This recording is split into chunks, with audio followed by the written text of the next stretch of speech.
한 목소리로 11절부터 35절까지 같이 읽도록 하겠습니다. 내 아들아, 여호와의 징계를 경히 여기지 말라. 그 꾸지람을 싫어하지 말라. 대저 여호와께서 그 사랑하는 자를 징계하시기를 마치 아비가 그 기뻐하는 아들을 징계함같이 하시느니라. 지혜를 얻은 자와 명철을 얻은 자는 복이 있나니 이는 지혜를 얻는 것이 은을 얻는 것보다 낫고 그 이익이 정금보다 나음이니라. 지혜는 진주보다 귀하니 내가 사모하는 모든 것으로도 이에 비교할 수 없도다. 그의 오른손에는 장수가 있고 그의 왼손에는 부귀가 있나니 그 길은 즐거운 길이요 그의 지름길은 다 평강이라. 지혜는 그 얻는 자에게 생명나무라. 지혜를 가진 자는 복되도다. 여호와께서 지혜로 땅에 터를 놓으셨으며 명철로 하늘을 견고히 세우셨고 그의 지식으로 깊은 바다를 갈라지게 하셨으며 공중에서 이슬이 내리게 하셨느니라. 내 아들아, 완전한 지혜와 근신을 지키고 이것들이 내 눈앞에서 떠나지 말게 하라. 그리하면 그것이 내 영혼의 생명이 되며 내 목의 장식이 되리니 내가 내 길을 평안히 행하겠고 내 발이 거치지 아니하겠으며 내가 누울 때에 두려워하지 아니하겠고 내가 누운즉 내 잠이 달리로다. 너는 갑작스러운 두려움도 악인에게 닥치는 멸망도 두려워하지 말라. 대저 여호와는 내가 의지할 자이시니라. 내 발을 지켜 걸리지 않게 하시리라. 내 손이 선을 베풀 힘이 있거든 마땅히 받을 자에게 베풀기를 아끼지 말며 내게 있거든 이웃에게 이르기를 갔다가 다시 오라 내일 주겠노라 하지 말며 내 이웃이 내 곁에서 평안히 살거든 그를 해하려고 꾀하지 말며 사람이 내게 악을 행하지 아니하였거든 까닭 없이 더불어 다투지 말며 포악한 자를 부러워하지 말며 그의 어떤 행위도 따르지 말라. 대저 패역한 자는 여호와께서 미워하시나 정직한 자에게는 그의 교통하심이 있으며 악인의 집에는 여호와의 저주가 있거니와 의인의 집에는 복이 있느니라. 진실로 그는 거만한 자를 비웃으시며 겸손한 자에게 은혜를 베푸시나니 지혜로운 자는 영광을 기업으로 받거니와 미련한 자의 영달은 수치가 되느니라. 아멘. 오늘 본문 말씀을 통해서 세상을 창조한 지혜를 따라 살라라는 제목으로 같이 말씀을 묵상하기를 원합니다. 서론 말씀을 보시면 지혜자의 삶이 축복인 이유는 그 지혜가 세상을 창조했기 때문입니다. 하나님의 지혜, 세상을 창조한 하나님의 지혜로 말미암아서 세상이 창조되었기 때문에 그 지혜를 가진 사람의 삶은 축복의 삶이 될 것이다. 그래서 본문은 그 지혜의 가치와 또 구체적인 모습 그리고 지혜가 주는 결말에 대해서 소개를 하고 있습니다. 먼저 11절 12절 말씀을 보시면 여호와의 징계와 사랑에 대해서 말씀을 하면서요 11절에 보시니까 내 아들아 여호와의 징계를 경히 여기지 말라. 또 그 꾸지람을 싫어하지 말라. 대저 여호와께서 그 사랑하는 자를 징계하시기를 마치 그 아비가 그 기뻐하는 아들을 징계함같이 하시느니라 라고 말씀하시면서 아버지와 아들의 징계에 대해서 또 아버지가 또 아들에 대해서 하는 꾸지람에 대해서 말씀하고 있는데 아버지와 자녀의 관계에 있어서 징계와 꾸지람은 그를 싫어하는 증거도 아니고 또 그를 내치려고 하는 증거도 아니고 사랑하기 때문에 주시는 증거다. 그래서 마치 그 아비가 기뻐하는 아들을 징계함같이 하기 때문에 하나님의 징계의 말씀 또 하나님의 꾸지람 또 책망의 말씀도 너희가 경히 여기지 말고 귀하게 여기라 이렇게 말씀하고 있습니다. 히브리서에 보면은 징계 없는 자는 사생아와 같다 이렇게 말씀하고 있습니다. 자녀가 아니면은요 징계하지 않습니다. 자녀가 아니면 꾸지람을 하지 않습니다. 꾸지람을 요즘에 아무에게나 하다가 잘못하다가 욕을 당할 수도 있는 세상이기 때문에 그렇습니다. 그래서 아버지가 자녀에게 책망하는 것이지 우리가 막 아무에게나 막 책망을 하는 것도 아니고 하늘 아버지께서도 우리 사랑하는 자녀들에게 경고하시고 책망하시고 야 이렇게 하면 안 된다. 야 이렇게 하면 안 된다. 그 길은 위험한 길이다. 그렇게 가지 말라. 그렇게 살지 말라라고 하면서 하나님께서 우리를 좌로나 우로나 치우치지 않도록 인도하시는 그런 사랑의 아버지라고 하는 것입니다. 설명을 보시면은요, 하나님의 지혜는 꾸지람과 징계의 형태로 찾아오기도 합니다. 그죠? 예. 하나님의 말씀을 보면은요, 교훈과 또 책망과 바르게 함과 의로 교육하기에 유익하니 이 네 가지 기능을 가졌는데요. 하나님의 지혜는 교훈을 주기도 하고 또 때로는 책망을 주기도 하고 의로 교육하고 또 바르게 함 같이, 그래서 꾸지람과 징계의 형태로 찾아오기도 하는데, 아비의 징계가 자식을 향한 사랑의 표현이라고 하는 것처럼요, 그것을 수용한 자녀에게는 그것이 약이 되고 그것이 그의 삶의 올바른 길의 모습이 된다라고 하는 것입니다. 마찬가지로 지혜의 꾸지람을, 말씀의 꾸지람을 달게 받는 자들에게는, 달게 받는 자들, 기분 나빠하고 짜증내고 또 그것 때문에 꾸지람을 하는 그 아비의 사랑을, 하나님의 사랑을 오히려 곡해하고 오히려 나를 미워하는 것보다 혼자 괴로워하고 이렇게 하는 것이 아니라 그 꾸지람을 달게 받는, 그것을 마음속으로 받아서 내가 잘못했구나, 정말로 그 꾸지람이 옳구나, 내가 잘못된 길로 걸어갔구나 라고 하면서 그것을 잘 받는 자들에게는 그것이 축복의 길이 될 것이고, 꾸지람을 달게 받지 못하는 자들은 오히려 그것이 탈선의 길이 되게 될 것이다, 이렇게 말씀을 하고 있습니다. 그래서 우리가 하나님의 말씀을 받을 때 나에게 그것을 나에게 하는 말씀으로 그것을 잘 받으면 그것이 은혜가 되고, 그렇지 아니하고 나를 해야 하는 말로 받게 된다면 그것이 시험 드는 지름길이 될 수 있다라고 하는 것입니다. 그래서 똑같은 말을 하더라도 하나님의 말씀을 받되 사람의 말로 받지 아니하고 하나님의 말로 받고, 그죠? 믿음으로 받아야 되는 거, 믿음으로 받고, 하나님이 나에게 말씀하시는구나, 목사님이 나한테 개인적으로 감정이 있어서 말씀하시는구나, 그런 게 아니고 하나님께서 목사님을 통해서 또 설교자를 통해서 나에게 주시는 말씀이구나 라고 하면서 그 말씀을 붙잡고 내가 하나님 앞에 기도하며 또 고쳐야 될 길들을 고친다면 그것이 그에게 복이 될 줄로 믿습니다.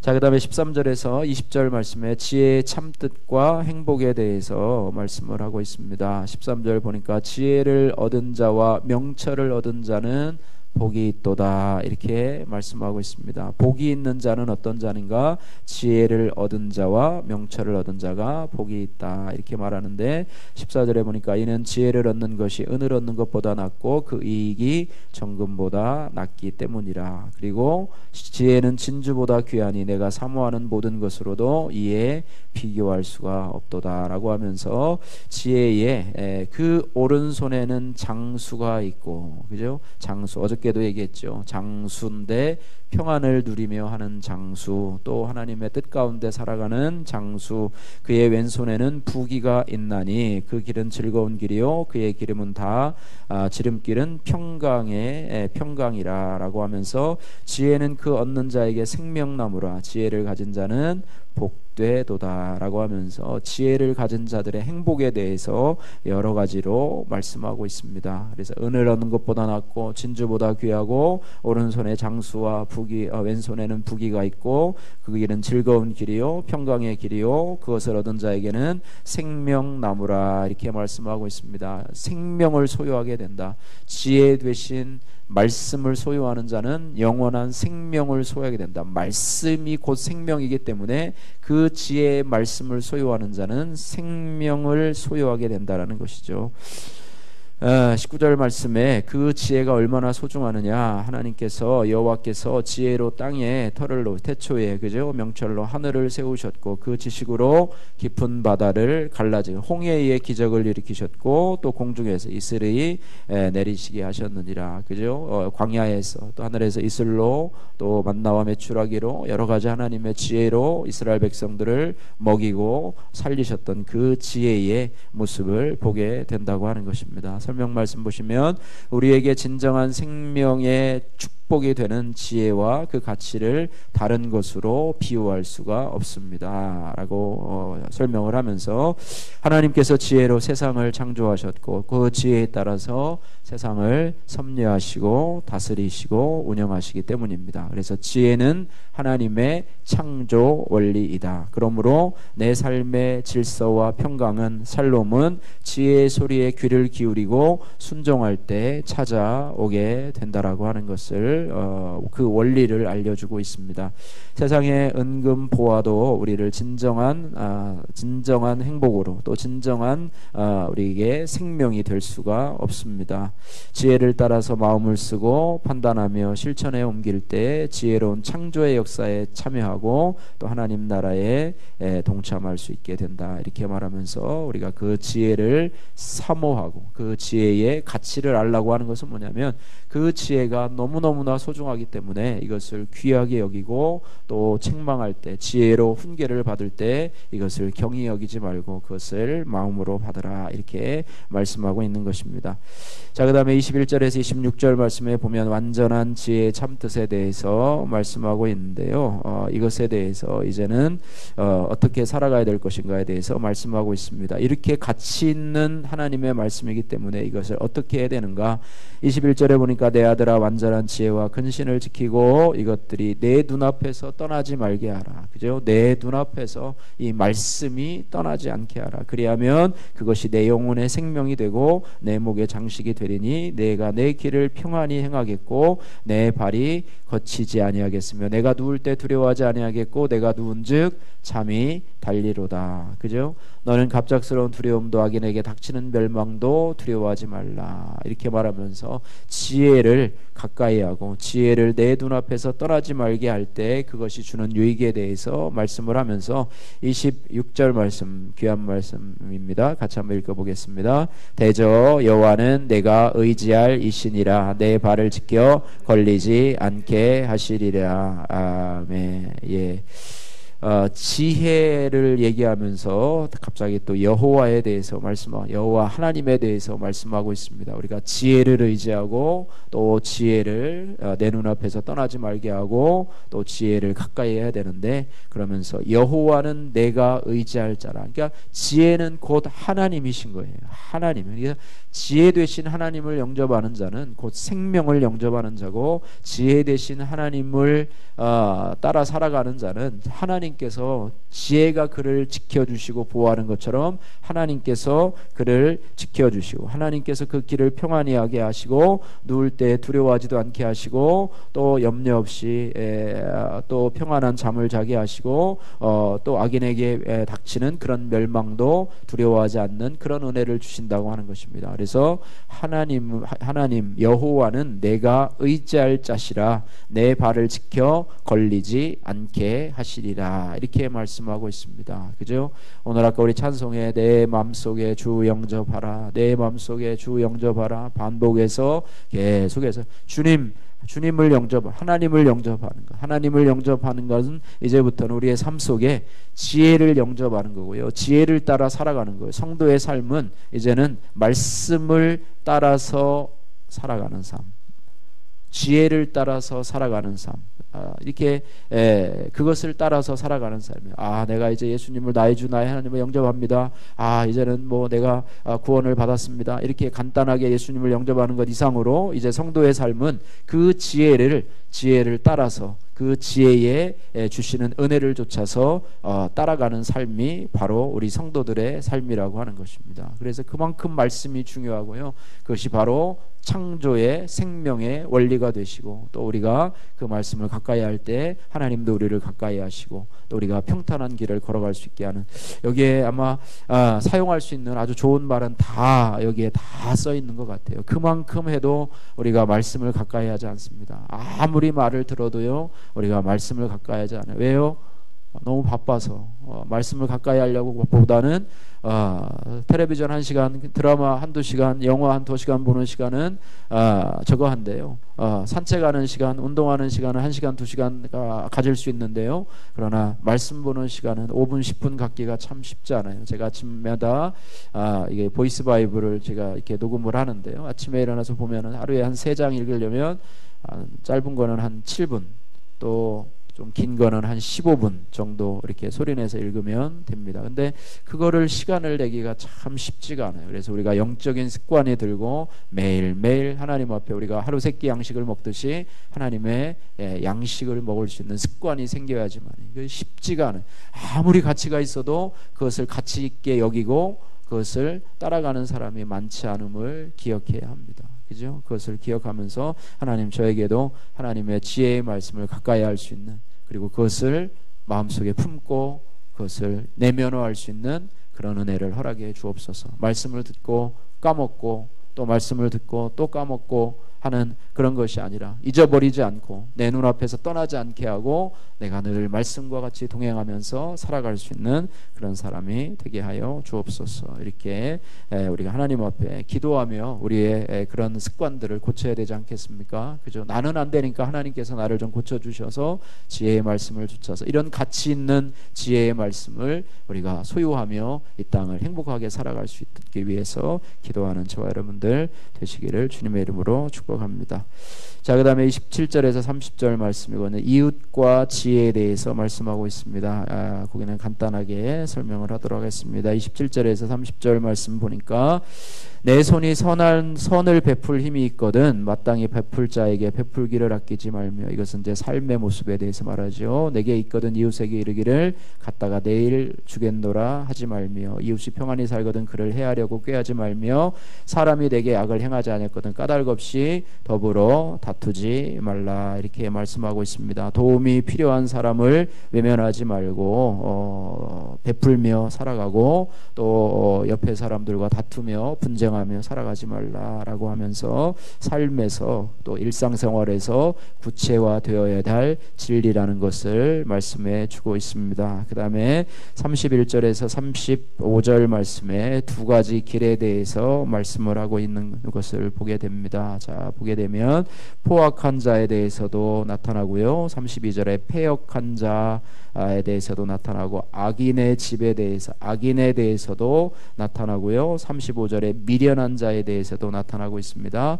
반대로 정직한 자, 또 의인, 또 겸손한 자, 지혜로운 자를 반대로 표현을 하면서요, 그에 대해서 반대로 이야기를 하고 있습니다. 그래서 포악한 자를 너희들과 부러워하지 말고요, 패역한 자는 여호와께서 미워하시고요, 정직한 자는 그의 교통하심이 있고, 악인의 집에는 여호와의 저주가 있지만 의인의 집에는 복이 있고요, 하나님은 거만한 자를 비웃으시고 겸손한 자에게 은혜를 베푸시는 하나님. 지혜로운 자는 영광을 기업으로 받거니와 미련한 자는 수치를 얻게 될 것이다 말씀하고 있습니다. 마지막 설명을 보시면 두 가지 길이 있습니다. 인생에는 두 가지 길이 있습니다. 자기가 선택한 길을, 걸어간 길대로 닿는 곳에 다다를 것입니다. 자기가 이 길을 선택했으면 그 길을 걸어가서 그 목적지에 도달하게 될 것이고, 또 다른 것을 선택했으면 또 다른 곳에 그 목적지에 이르게 될 것입니다. 행한 대로, 자기가 걸어가고 행한 대로 그 열매를 돌려받게 될 것입니다. 두 가지 길이 있습니다. 여기에 계속 설명하고 있는데요, 하나님을 가까이 하는 길이 있고 하나님을 미워하고 대적하는 길이 있습니다. 두 가지 길로 인생은 반드시 걸어가게 돼 있다고 하는 것입니다. 또 의인의 길과 악인의 길, 똑같은 길입니다. 의인의 길, 하나님을 가까이 하는 길은 의인의 길이고요, 하나님을 미워하는 길은 악인의 길입니다. 또 하나님을 가까이 하는 길은 겸손의 길이고, 하나님을 미워하는 길은 거만한 자의 길이고요, 하나님을 가까이 하는 길은 지혜로운 길이고, 하나님을 미워하는 길은 미련한 길이고요. 그래서 둘 다 동시에 갈 수도 없고, 둘 다 갈 수도 없고, 동시에 갈 수, 길이 갈라지는데 어떻게 두 길을 갈 수가 있겠습니다. 그래서 만약에 한 길을 갔다면, 우리가 이 길이 잘못됐다고 하면 돌이켜서 다시 원점으로 다시 와야 돼요. 그것을 회개라고 하죠. 가는 길에서 유턴해서 다시 그 길을 처음부터 시작해야 됩니다. 그래서 그 길을 내가 60평생 동안 갔다고 한다면, 그 길이 잘못됐다고 한다면 60세부터 다시 돌아와서 그 길을, 하나님을 가까이 하는 길을 가는 것이 필요하다고 하는 거예요. 그러나 자기 고집대로 계속 그 길을 가다 보면 그 길은 멸망의 길이고 패망의 길이라고 하는 것입니다. 우리가 가는 길, 지혜의 길이고 또 하나님을 가까이 하는 겸손과 은혜의 길이라면 여러분 흔들리지 말고 끝까지 그 길을 걸어가시기를 주님의 이름으로 축복합니다. 그 끝에는 우리 주님이 계시고 그 끝에는 우리 주님께서 여러분을 영접하시고 기다리고 계시고 영원한 천국의 복락이 있음을 기억하면서 여러분이 지금까지 잘 오셨다고 하면 앞으로도 잘 가고, 또 악한 길을, 하나님을 대적하는 길을 걸어가고 있는 사람이 있다면 그들을 권면해서 그 길을 돌이켜서 이 하나님의 길로 걸어가게 하는 것, 이것이 전도가 아니겠습니까? 그래서 그분들을 불쌍히 여기고 내가 전도의 통로로 쓰임받을 수 있도록 위해서 우리 주위에 멀리 있는 사람보다 내 주위에 내가 늘 보는 사람들을 권면하면서 믿음으로 살아가는 저와 여러분들 되시기를 주님의 이름으로 축복합니다. 기도하겠습니다. 사랑의 하나님 아버지, 감사합니다. 하나님 아버지, 오늘도 하나님께서 우리에게 지혜의 말씀의 가치에 대해서 말씀을 하고 있으면서, 하나님, 지혜와 명철을 얻은 자는 복이 있도다. 또 지혜를 얻는 것이 은을 얻는 것보다 정금보다 낫다. 진주보다 귀하니 네가 사모하는 모든 것으로도 비교할 수 없고, 오른손에는 장수가 왼손에는 부귀가 있고 그 길은 즐거운 길이요 그 지름길은 평강의 길이요 지혜를 얻는 자에게는 생명나무라. 지혜를 가진 자는 복되도다 말씀하면서 이것을 내 눈앞에서 떠나지 말게 하고 내 영혼의 생명이 되게 하며 내 목의 장식이 되게 하라 라고 말씀하면서 우리가 그 지혜를 가까이 하라고 말씀하고 있습니다. 이 지혜의 길을 저희들에게 허락하신 하나님 감사합니다. 우리가 아버지 이 지혜의 말씀, 하나님의 말씀을 가까이 하며 하나님 살아갈 수 있도록 도와주시되, 우리가 아버지 삶이 너무나 분주하고 바빠서 말씀을 대하는데 너무나 어려움을 많이 겪고 있는 또 저희들입니다. 하나님께서 긍휼히 여겨주셔서 말씀을 늘 가까이 하며 묵상하며 아버지 하나님이여 살아갈 수 있는 저희들 될 수 있도록 주여 은혜 베푸시고 역사하여 주옵소서. 우리 주위에 하나님의 지혜의 길이 아닌 미련한 길을 걸어가는, 멸망의 길을 걸어가는 많은 사람들이 우리 주위에 있습니다. 하나님, 그들을 그저 버려두지 않게 하시고 그들을 아버지 위하여 기도하며 권면하며 그 길이 아버지 하나님의 멸망의 길임을 알게 하여 주시고, 내가 가는 이 평강의 길, 기쁨의 길을 그들에게 보여주며 그들도 내 길을 사모하며 나의 길을 같이 걸어갈 수 있는 아버지 그런 통로로 우리가 쓰임받을 수 있도록 역사하여 주옵소서. 예수님 거룩하신 이름으로 기도하옵나이다. 아멘.